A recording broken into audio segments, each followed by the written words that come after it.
Asalaamu calaykum waraxmatullaahi tacaala wabarakaatu. Muuqaalkan waxaan ku baran doonaa sida Gmailka passwordkiisa forget loo yiraahdo. Marka hadduu Gmailka passwordkiisa ka hadlamo forget sida ku dhahi lahayd ayaan hadda ku bari doonaa. Okay, ugu horreyn marka Gmailkina soo kicisid markaa rabtid ilaa waxaa haysataa userkiisa oo keliya. Setting ka gal, dan waxaa raadisaa accounts.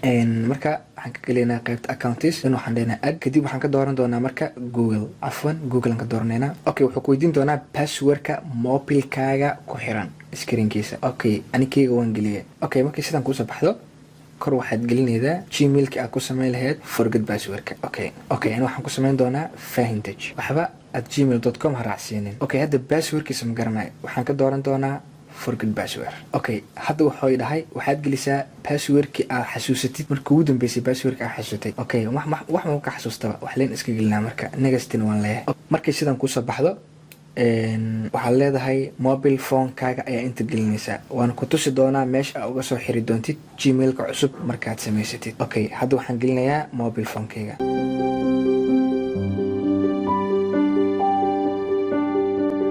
Waxaan dhahay marka code igu dir.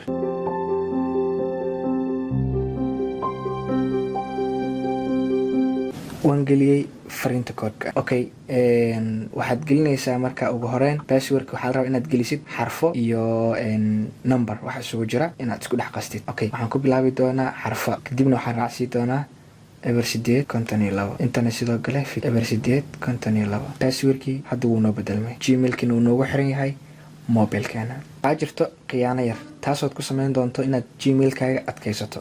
Okay, waxaad samayn doontaa inaad soo kicisid Chrome adigoo soo kicinaya Google. Okay, soo kici Google kadibna ka dooro website-ka Google. Kadibna halkan ka dooro Gmailkii aad gal manage your Google account. Hadda waxaad tagtaa marka qaybta security-ga. Hadda waxaad joogtaa qaybta security-ga. Marka recovery phone meeshaan ay ku qoran tahay waxaad geli doontaa mobile numberkaaga si Gmailkaaga markii aad forget password leedahay code xag lagugu diro oo markaad samaysato Gmailka cusub. Intana waxaad furan kartaa step verification la dhaho taasoo ku suurtagelinaysa in aad mobile numberka mar walba Gmailkaaga aad kicinaysid oo mobile numberkaaga uu kusoo dhacdo code taasoo aan laga gudbi karin. Markii code-ka la geliyo si kastoo passwordka aad garanayso markaad code-ka gelisid ayuu ku kacayaa Gmailkaaga markaasoo sign up gareynaya.